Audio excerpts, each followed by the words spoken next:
Artificial intelligence ಅಂದರೆ AI ಈಗಿದು ಕೇವಲ ಒಂದು ಸೈನ್ಸ್ ಫಿಕ್ಷನ್ ಕಲ್ಪನೆ ಅಲ್ಲ, ಇದು ನಮ್ಮ ದಿನನಿತ್ಯದ ಡಿಜಿಟಲ್ ಜೀವನದ ಒಂದು ಭಾಗವೇ ಆಗ್ಬಿಟ್ಟಿದೆ. ಅದೆಷ್ಟೋ ಸಲ ನಮಗೆ ಗೊತ್ತಿಲ್ಲದ ಹಾಗೇನೆ. ನಮ್ಮ ಫೋನಿಂದ ಹಿಡಿದು ನಾವು ಶಾಪಿಂಗ್ ಮಾಡೋ ರೀತಿವರೆಗೂ ಎಲ್ಲವನ್ನೂ ಎಐ ಬದಲಾಯಿಸುತ್ತಿದೆ. ಹಾಗಾದ್ರೆ ಬನ್ನಿ, ಈ ತೆರೆಮರೆಯಲ್ಲಿ ನಡೆತಿರೋ ಕ್ರಾಂತಿಯ ಒಳಗಿಳಿದು ನೋಡೋಣ. ಮೊದಲಿಗೆ ಇದರ ಗಾತ್ರ ಎಷ್ಟಿದೆ ಅಂತ ಅರ್ಥ ಮಾಡ್ಕೊಳ್ಳೋಣ. 2023ರಲ್ಲಿ ಎಐ ಮಾರುಕಟ್ಟೆಯ ಮೌಲ್ಯ ಬರೋಬ್ಬರಿ $241.8 ಶತಕೋಟಿ ಅಮೆರಿಕನ್ ಡಾಲರ್. ಅಬ್ಬಬ್ಬಾ, ಇದು ಕೇವಲ ಒಂದು ಟೆಕ್ನಾಲಜಿ ಅಲ್ಲ, ಇದೊಂದು ದೊಡ್ಡ ಆರ್ಥಿಕ ಶಕ್ತಿ. ಅದಕ್ಕೆ ನೋಡಿ ಈ ವಿಷಯ ಇಷ್ಟೊಂದು ಮುಖ್ಯ ಆಗಿರೋದು. ಸರಿ, ಈ ಒಂದು ವಿಶ್ಲೇಷಣೆಯಲ್ಲಿ ಮೊದಲು ನಮ್ಮ ಪಾಕೆಟ್ನಲ್ಲೇ ಇರುವ ಎಐ ಬಗ್ಗೆ ಶುರು ಮಾಡಿ, ಆಮೇಲೆ ಅದು ಶಾಪಿಂಗ್, ವೆಬ್ಸೈಟ್ ನಿರ್ಮಾಣವನ್ನು ಹೇಗೆ ಬದಲಾಯಿಸ್ತಿದೆ, ಅದರ ಮೇಲೆ ನಮಗಿರೋ ನಂಬಿಕೆ ಮತ್ತು ಕೊನೆಗೆ ಮುಂದೆ ಏನಾಗ್ಬೋದು ಅಂತ ಹಂತವಾಗಿ ನೋಡೋಣ. ಮೊದಲನೇ ಭಾಗ, ನಮ್ಮ ಪಾಕೆಟ್ನಲ್ಲಿರುವ ಎಐ. ಇದು ನಾವು ಅಂದ್ಕೊಂಡಿದ್ದಕ್ಕಿಂತ ತುಂಬಾನೇ ಹತ್ರದಲ್ಲಿದೆ. ಹೌದು, ಎಐ ಎಲ್ಲೋ ದೊಡ್ಡ ಲ್ಯಾಬ್ಗಳಲ್ಲಿಲ್ಲ, ಅದು ನಮ್ಮ ಕೈಲಿರೋ ಫೋನ್ನಲ್ಲೇ ಇದೆ. ನಮ್ಮ ಪಾಕೆಟ್ನಲ್ಲೇ ಒಂದು ಸ್ಮಾರ್ಟ್ ಜಗತ್ತು ಅಡಗಿದೆ ಅಂದ್ರೆ ತಪ್ಪಾಗಲ್ಲ. ಒಂದು ಸಿಂಪಲ್ ಉದಾಹರಣೆ ತಗೊಳ್ಳೋಣ. ಚಾಟ್ ಜಿಪಿಟಿ ತರಹದ ಟೂಲ್ಸ್. ದಿನಕ್ಕೆ ಏನೇನು ಮಾಡಬೇಕು ಅಂತ ಪ್ಲಾನ್ ಮಾಡೋಕೆ, ಅಥವಾ ಅಯ್ಯೋ ಫ್ರಿಜ್ನಲ್ಲಿ ಬರೀ ಮೊಟ್ಟೆ ಟೊಮೆಟೊನೇ ಇದೆ, ಇದರಲ್ಲಿ 15 ನಿಮಿಷದಲ್ಲಿ ಏನು ಮಾಡ್ಬೋದು ಅಂತ ಕೇಳಂದ್ರೆ ಸಾಕು, ಪಟ್ಟಂತ ಒಂದು ರೆಸಿಪಿ ಕೊಡುತ್ತೆ. ನೋಡಿ, ಇದೇ ಎಐಯ ಮ್ಯಾಜಿಕ್. ಇದೊಂದು ಟೆಕ್ನಿಕಲ್ ಪದ ಅಷ್ಟೇ ಅಲ್ಲ, ನಮ್ಮ ದಿನನಿತ್ಯದ ಸಮಸ್ಯೆಗಳಿಗೆ ಒಂದು ಪ್ರಾಕ್ಟಿಕಲ್ ಪರಿಹಾರ. ಇನ್ನೊಂದು ಇಂಟ್ರೆಸ್ಟಿಂಗ್ ವಿಷಯ ಏನಂದ್ರೆ, ಎಐ ಈಗ ನಮ್ಮ ಕ್ರಿಯೇಟಿವಿಟಿಗೂ ಕೈ ಜೋಡಿಸ್ತಿದೆ.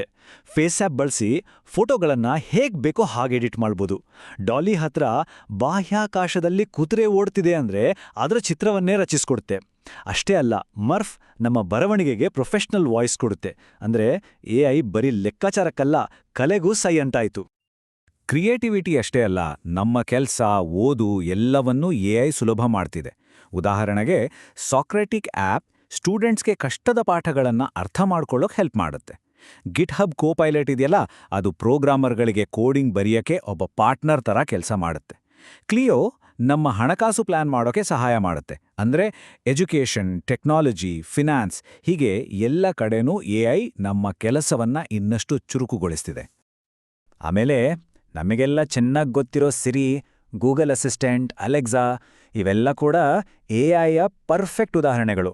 ನಾವು ಹೇಳೋದನ್ನು ಅರ್ಥ ಮಾಡಿಕೊಂಡು ಕೆಲಸ ಮಾಡೋಕ್ಕೆ, ನಮಗೆ ಬೇಕಾದ ಹಾಡುಗಳನ್ನ ಪ್ಲೇ ಮಾಡೋಕ್ಕೆ, ಸ್ಮಾರ್ಟ್ ಲೈಟ್ ಆನ್ ಆಫ್ ಮಾಡೋಕ್ಕೆ, ಇವೆಲ್ಲದರ ಹಿಂದೆ ನ್ಯಾಚುರಲ್ ಲ್ಯಾಂಗ್ವೇಜ್ ಪ್ರಾಸೆಸಿಂಗ್ ಅನ್ನೋ ಎಐ ತಂತ್ರಜ್ಞಾನ ಕೆಲಸ ಮಾಡುತ್ತೆ. ಸರಿ, ನಮ್ಮ ಪರ್ಸ್ನಲ್ ಆ್ಯಪ್ಗಳ ಕತೆ ಆಯಿತು. ಈಗ ಬಿಸ್ನೆಸ್ ಪ್ರಪಂಚಕ್ಕೆ ಬರೋಣ.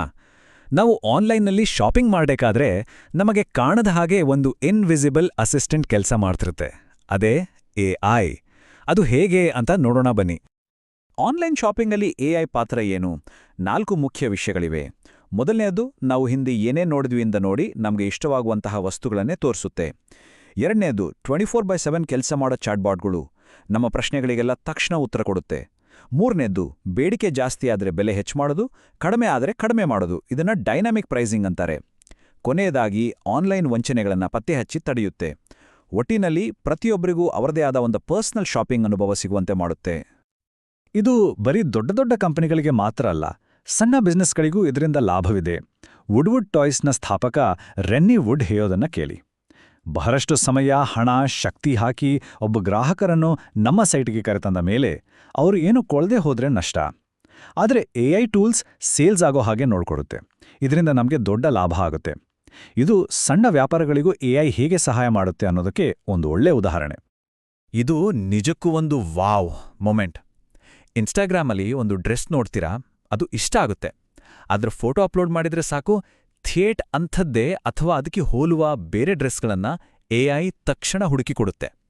ಇದರ ಹಿಂದೆ ಕಂಪ್ಯೂಟರ್ ವಿಷನ್ ಅನ್ನೋ ಒಂದು ಪವರ್ಫುಲ್ ಎಐ ಟೆಕ್ನಾಲಜಿ ಇದೆ. ಅದು ನಮ್ಮ ಕಣ್ಣುಗಳ ಥರಾನೇ ಫೋಟೋಗಳನ್ನು ನೋಡಿ ಅರ್ಥ ಮಾಡಿಕೊಡುತ್ತೆ. ಇಲ್ಲಿವರೆಗೂ ನಾವು ಎಐ ಪ್ಲಾಟ್ಫಾರ್ಮ್ಗಳನ್ನು ಬಳಸೋದು ಹೇಗೆ ಅಂತ ನೋಡಿದ್ವಿ. ಸರಿ, ಈಗ ಆ ಪ್ಲಾಟ್ಫಾರ್ಮ್ಗಳನ್ನೇ ಹೇಗೆ ಕಟ್ಟಲಾಗುತ್ತೆ ಅಂತ ನೋಡೋಣ. ಅಂದ್ರೆ ವೆಬ್ಸೈಟ್ ಮಾಡುವಾಗ ತೆರೆಮರೆಯಲ್ಲಿ ಎಐ ಏನು ಕೆಲಸ ಮಾಡುತ್ತೆ? ಎಐ ಪವರ್ಡ್ ವೆಬ್ಸೈಟ್ ಬಿಲ್ಡರ್ಸ್ ಅಂತ ಕೇಳಿದಿರಾ? ಇವು ವೆಬ್ಸೈಟ್ ಕಟ್ಟೋ ರೀತಿನೇ ಬದಲಾಯಿಸ್ತಿವೆ. ನಾವು ಬರೀ ನಮ್ಗೇನು ಬೇಕು ಅಂತ ಹೇಳಿದ್ರೆ ಸಾಕು, ಈ ಪ್ಲಾಟ್ಫಾರ್ಮ್ಗಳೇ ಅದಕ್ಕೆ ತಕ್ಕ ಹಾಗೆ ಡಿಸೈನ್ ಮಾಡಿ ಕೋಡ್ ಬರೆದು ಒಂದು ಕಂಪ್ಲೀಟ್ ವೆಬ್ಸೈಟನ್ನೇ ರೆಡಿ ಮಾಡ್ಕೊಡ್ತವೆ. ಅಂದ್ರೆ ಕೋಡಿಂಗ್ ಗೊತ್ತಿಲ್ಲದವರು ಕೂಡ ಪ್ರೊಫೆಷನಲ್ ಲುಕ್ ಇರೋ ವೆಬ್ಸೈಟ್ ಮಾಡ್ಬೋದು. ಹಳೇ ವಿಧಾನಕ್ಕೂ ಹೊಸ ಎಐ ವಿಧಾನಕ್ಕೂ ಇರೋ ವ್ಯತ್ಯಾಸ ನೋಡಿ. ಮೊದಲೆಲ್ಲ ಪ್ರತಿಯೊಂದಕ್ಕೂ ಮ್ಯಾನ್ಯುಯಲ್ ಆಗಿ ಕೋಡ್ ಬರಿಬೇಕಿತ್ತು, ಡಿಸೈನ್ ಮಾಡಬೇಕಿತ್ತು, ಅದಕ್ಕೆ ತುಂಬ ಟೈಮ್ ಮತ್ತು ಸ್ಕಿಲ್ ಬೇಕಿತ್ತು.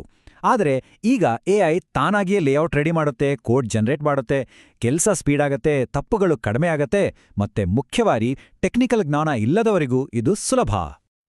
ಆದರೆ ಕೇಳಿದಷ್ಟು ಸುಲಭ ಅಲ್ಲ ಇದು. ಎಐ ತರೋದ್ರಲ್ಲಿ ಕೆಲವು ದೊಡ್ಡ ಸವಾಲುಗಳೂ ಇವೆ. ಮೊದಲನೇದಾಗಿ, ಇದಕ್ಕೆ ಆರಂಭದಲ್ಲಿ ಬಹಳಷ್ಟು ದುಡ್ಡು ಬೇಕು. ಎರಡನೇದಾಗಿ, ಎಐಗೆ ಕಲಿಯಕ್ಕೆ ತುಂಬಾನೇ ಒಳ್ಳೆ ಕ್ವಾಲಿಟಿಯ ಡೇಟಾ ಬೇಕು. ಮೂರನೇದಾಗಿ, ಈ ಎಐ ಮಾಡೆಲ್ಗಳನ್ನು ಟ್ರೈನ್ ಮಾಡಿ ಮ್ಯಾನೇಜ್ ಮಾಡೋಕೆ ಎಕ್ಸ್ಪರ್ಟ್ಸ್ ಬೇಕು. MLOps ಅಂದ್ರೆ ಎಐ ಮಾಡೆಲ್ನ ಲೈಫ್ ಸೈಕಲ್ ಮ್ಯಾನೇಜ್ ಮಾಡೋದೇ ಒಂದು ದೊಡ್ಡ ಕೆಲಸ. ಸರಿ, ಟೆಕ್ನಾಲಜಿ ಬಗ್ಗೆ ಮಾತಾಡಿದ್ದು ಸಾಕು. ಈಗ ನಮ್ಮ ಕಡೆಗೆ ಅಂದ್ರೆ ಮನುಷ್ಯರ ಕಡೆಗೆ ಬರೋಣ. ಈ ಸ್ಮಾರ್ಟ್ ಮಷೀನ್ಗಳನ್ನ ನಾವು ನಿಜವಾಗ್ಲೂ ಎಷ್ಟು ನಂಬ್ತೀವಿ? ಇದು ಸ್ವಲ್ಪ ಕಾಂಪ್ಲೆಕ್ಸ್ ಪ್ರಶ್ನೆ. ಈ ನಂಬರ್ ನೋಡಿದ್ರೆ ಆಶ್ಚರ್ಯ ಆಗ್ಬೋದು. ಕ್ಯಾಪ್ಜಾಮಿನಿ ಪ್ರಕಾರ 73% ಅಂದ್ರೆ ಸುಮಾರು 3/4 ಜನ ಎಐ ಬರೆದ ಕಾಂಟೆಂಟನ್ನು ನಂಬ್ತಾರಂತೆ.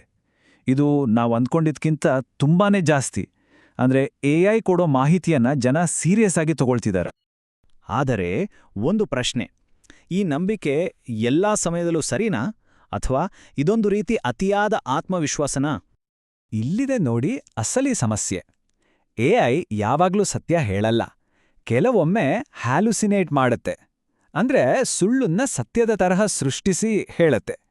ಇದರಿಂದ ಫೇಕ್ ನ್ಯೂಸ್, ಡೀಪ್ ಫೇಕ್ಗಳು ಹುಟ್ಕೊಳ್ತವೆ. ಇದು ಸತ್ಯ ಯಾವುದು ಸುಳ್ಳ್ಯಾವುದು ಅನ್ನೋ ಗಡಿರೇಖೆಯನ್ನೇ ಅಳಿಸಿ ಹಾಕೋ ಅಪಾಯವಿದೆ. ಇದಕ್ಕಿಂತ ಶಾಕಿಂಗ್ ವಿಷಯ ಏನಂದ್ರೆ, ಇಷ್ಟೆಲ್ಲ ರಿಸ್ಕ್ ಇದ್ರೂ ಜನರಿಗೆ ಇದ್ರ ಬಗ್ಗೆ ಅಷ್ಟೊಂದು ಚಿಂತೆ ಇಲ್ಲ. ಸುಮಾರು 49% ಜನರಿಗೆ ಫೇಕ್ ನ್ಯೂಸ್ ಬಗ್ಗೆ ಚಿಂತೆ ಇಲ್ವಂತೆ. 59% ಜನರಿಗೆ ಡೀಪ್ ಫೇಕ್ಗಳ ಬಗ್ಗೆನೂ ತಲೆನೋವಿಲ್ಲ. ಇದು ನಿಜಕ್ಕೂ ಒಂದು ದೊಡ್ಡ ಅರಿವಿನ ಕೊರತೆಯನ್ನು ತೋರಿಸುತ್ತೆ. ಸರಿ, ನಮ್ಮ ಕೊನೆಯ ಭಾಗಕ್ಕೆ ಬಂದಿದ್ದೇವೆ. ಮುಂದೆ ಏನಾಗುತ್ತೆ? ಎಐಯ ಭವಿಷ್ಯ ಅನ್ನೋದು ಎಲ್ಲೋ ದೂರದಲ್ಲಿಲ್ಲ, ಅದು ಈಗಾಗಲೇ ನಮ್ಮ ಕಣ್ಮುಂದೆ ಇದೆ. ಭವಿಷ್ಯದಲ್ಲಿ ಆಟೋನಾಮಸ್ ಕಾಮರ್ಸ್ ಅನ್ನೋ ಕಾನ್ಸೆಪ್ಟ್ ಬರಲಿದೆ. ಅಂದ್ರೆ ಇಲ್ಲಿ ಎಐ ಬರೀ ಸಲಹೆ ಕೊಡೋದಲ್ಲ, ಪೂರ್ತಿ ಬಿಸ್ನೆಸ್ಸನ್ನೇ ತಾನೇ ನಡೆಸುತ್ತೆ. ಮಾರುಕಟ್ಟೆಯಲ್ಲಿ ಯಾವುದಕ್ಕೆ ಬೇಡಿಕೆ ಇದೆ ಅಂತ ಕಂಡಿಡಿಯೋದ್ರಿಂದ ಹಿಡಿದು ಅದಕ್ಕೆ ಬೆಲೆ ಫಿಕ್ಸ್ ಮಾಡಿ ಗ್ರಾಹಕರಿಗೆ ಡೆಲಿವರಿ ಮಾಡೋವರೆಗೂ ಎಲ್ಲವನ್ನೂ ಎಐ ಏಜೆಂಟ್ಗಳೇ ಮನುಷ್ಯರ ಸಹಾಯ ಇಲ್ಲದೆ ಮಾಡಿ ಮುಗಿಸ್ತವೆ. ಕೊನೆಯದಾಗಿ ಒಂದು ಪ್ರಶ್ನೆ. ಎಐ ಈಗಾಗಲೇ ನಮ್ಮ ಕೋ-ಪೈಲಟ್ ಆಗಿದೆ, ನಮ್ಮ ಕೆಲಸಗಳಲ್ಲಿ ಸಹಾಯ ಮಾಡ್ತಿದೆ. ಆದರೆ ಮುಂದೆ ನಾವು ಅದಕ್ಕೆ ಡ್ರೈವಿಂಗ್ ಸೀಟನ್ನೇ ಬಿಟ್ಕೊಡೋಕೆ ತಯಾರಿದ್ದೀವಾ? ಅಂದ್ರೆ ಪೂರ್ತಿ ಕಂಟ್ರೋಲನ್ನೇ ಅದಕ್ಕೆ ಕೊಡೋಕೆ ಸಿದ್ಧವಿದ್ದೀವಾ? ಇದೊಂದು ಯೋಚಿಸಬೇಕಾದ ವಿಷಯ.